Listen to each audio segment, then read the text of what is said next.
Seguramente en algunos casos se han encontrado con circunstancias específicas donde a los niños o a los adolescentes no nos admiten en una escuela pública o en una escuela privada inclusive, y en esto hay que ser también puntual, porque los particulares también, las escuelas privadas, pueden incurrir en violación de derechos humanos.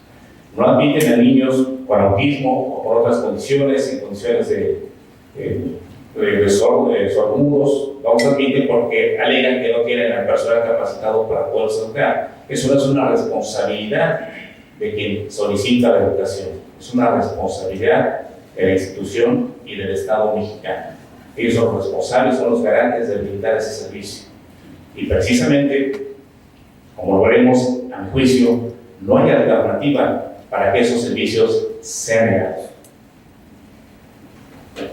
En todo el mundo se dice que existen más de 1.000 millones de personas con discapacidad, de acuerdo con datos de la Organización Mundial de la Salud y del Banco Mundial. En México se estima, y quiero ser enfático en esta parte, solo hasta 2010 existían 5.639.000 personas con alguna discapacidad, atendiendo a dos factores esenciales: el envejecimiento de la población y las enfermedades crónico-degenerativas.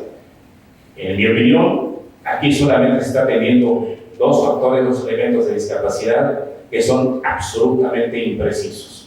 La cifra puede ser mayor en la medida de que los estados, y ya hay algunas resoluciones de la ONU en ese sentido, observaciones generales, que establecen que la cifra puede ser muchísimo mayor. No solamente por ese tipo de discapacidades, porque las discapacidades pueden ser por color, por género, por sexo, por muchas razones. Y el Estado mexicano y muchos estados, de hecho esas son las reclamaciones o los reclamos de las observaciones generales de la ONU, que no están poniendo el énfasis y la particular atención en estos casos. En estas condiciones, me parece personalmente que el Estado mexicano carece de un sistema institucional idóneo de protección a las personas con discapacidad en el marco de los derechos humanos. No estamos hablando, insisto, y yo sí quiero desprenderme de esa concepción de una circunstancia de carácter médico, porque creo que sería muy limitado y además muy injusto, porque no deriva la incapacidad estrictamente de una situación de orden médico. Las normas que existen todavía en nuestro país suelen ser imperfectas, incompletas, en muchos casos ineficaces, porque no están atendiendo ni resolviendo el problema en concreto, y esto es una realidad que se da en muchos casos, en muchos juicios, y recientemente la Suprema Corte de Justicia de la Nación, que bueno que lo ha hecho, ha comenzado a tomar con acuciosidad este tema.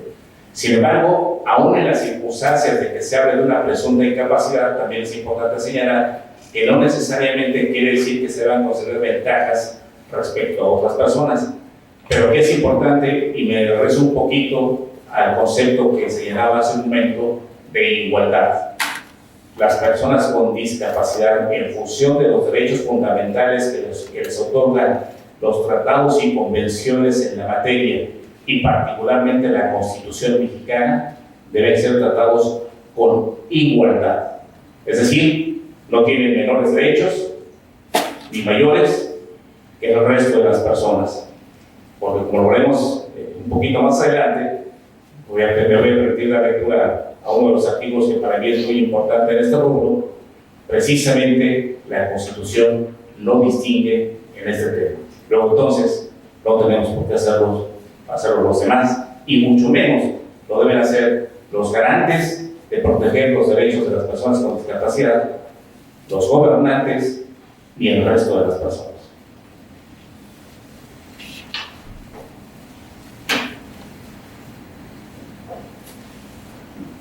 Si vamos partiendo de esta premisa, del principio de igualdad, de dignidad, de no discriminación, indudablemente las personas con discapacidad deben contar con seguridad y certeza jurídica, como todas las demás personas, sin duda alguna.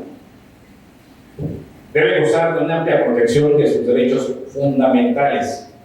Y yo me refiero a los derechos fundamentales como sinónimo equiparable de los derechos humanos, porque para mí implica una mayor protección, una mayor amplitud, porque los derechos humanos, si bien es cierto, son connaturales, consubstanciales a las personas.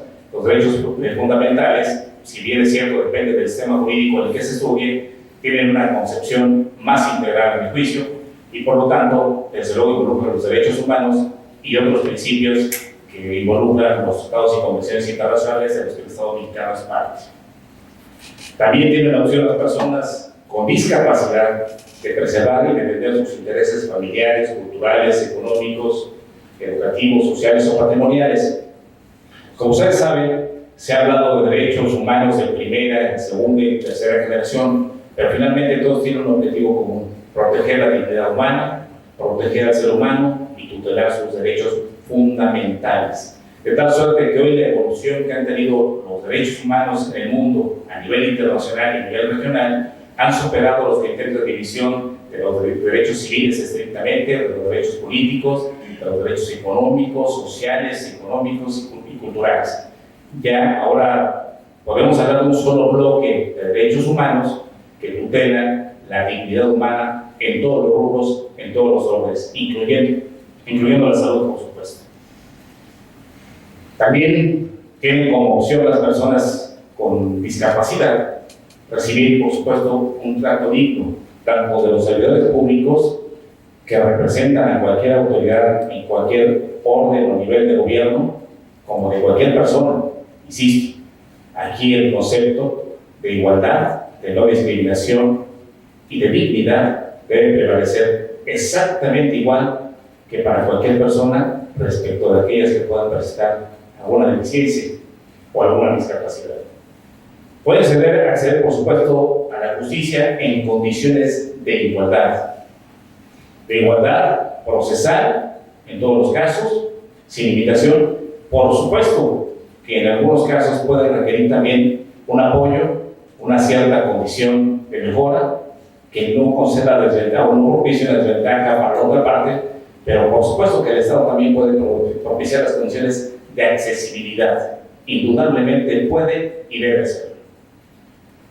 Por otra parte, indudablemente las personas con discapacidad deben ser sujetos de pleno derecho y titulares de derecho sin discriminación alguna, absolutamente.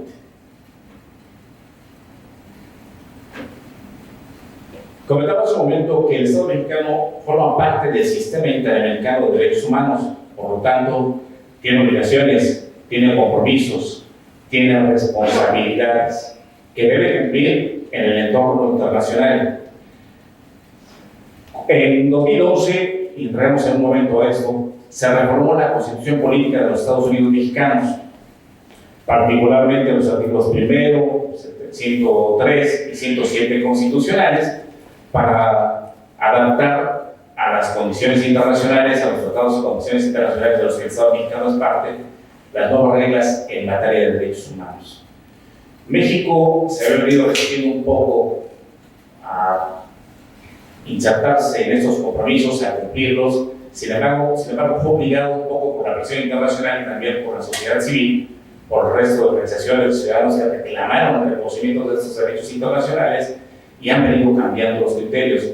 La propia Suprema Corte de Justicia de la Nación ha venido cambiando sus criterios, ha venido, me parece, en un criterio o en una circunstancia de progresividad evolucionando, que me parece muy razonable y sobre todo necesaria para toda la sociedad. Pero también obligado a que los mexicanos, los ciudadanos, los abogados, cambiemos nuestro criterio y nuestras opiniones. Hoy hablamos de derechos fundamentales, de derechos humanos. Hemos citado el concepto de garantías individuales, que si bien técnica y académicamente pudieron estar estrictamente equivocados, pero hoy las garantías las aplicamos a los mecanismos para hacer válidos esos derechos fundamentales. Ha ido cambiando el escenario y el concepto es mucho más amplio. De tal suerte que las personas con discapacidad pueden no solamente invocar el derecho nacional en materia de derechos fundamentales de fuente internacional, ejercer una justicia convencional y particularmente la Convención sobre los Derechos de las Personas con Discapacidad, que es un referente importante en el ámbito internacional, pero también en el ámbito nacional. Ejercer la justicia constitucional, que originalmente se entendía solamente provista para la Suprema Corte de Justicia o los tribunales federales. Hoy, en mi opinión, la justicia constitucional no solamente la puede ni debe aplicar el Poder Judicial Federal. Existe lo que se llama control difuso de la Constitución, el control concentrado subsiste, pero también los jueces ordinarios pueden y deben ejercer un control de constitucionalidad y un control de convencionalidad, es decir, invocar y aplicar tratados y convenciones internacionales, invocar y aplicar también preceptos constitucionales o dejar de aplicar en algunos otros casos preceptos que lesionan los derechos fundamentales de las personas. Eso también es válido, pero ocurre también una circunstancia importante. No todas las autoridades y todos los jueces, y hay que decirlo con franqueza, se atreven a hacerlo. A veces hay que obligar a que cumplan con su responsabilidad constitucional y con su responsabilidad legal. Sin embargo, por supuesto que se puede hacer. Desde luego tienen la posibilidad también de hacer valer el goce pleno de sus derechos en condiciones de igualdad y promover el respeto de su dignidad en aquellos mecanismos que se identifican como de control constitucional, aun cuando no sea a través de un juicio o aun cuando no sea a través de una acción constitucional o una acción judicial ordinaria. Hay otros mecanismos también donde se pueden reclamar los derechos fundamentales y solicitarle a las autoridades que cumplan con la responsabilidad legal que tienen y sobre todo con la protesta constitucional que rendieron al momento de aceptar un cargo público.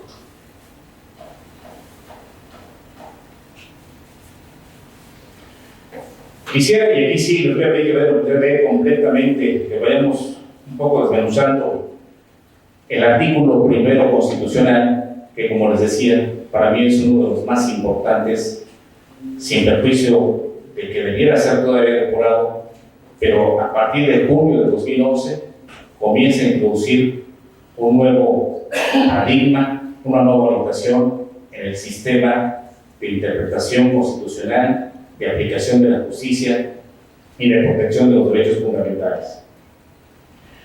Literalmente el artículo primero constitucional dice: en los Estados Unidos mexicanos, todas, y aquí sí quiero hacer énfasis en esta parte, dice todas las personas, no excluye absolutamente a nadie, gozarán de los derechos humanos reconocidos en esta Constitución. Como ustedes pueden notar, no dice personas de ojos azules, de ojos negros, blancos, morenos, con aretes, sin aretes, de un sexo, de otro, y se refiere a todas las personas. Y desde luego, de manera incuestionable, aquí están protegidas las personas con discapacidad.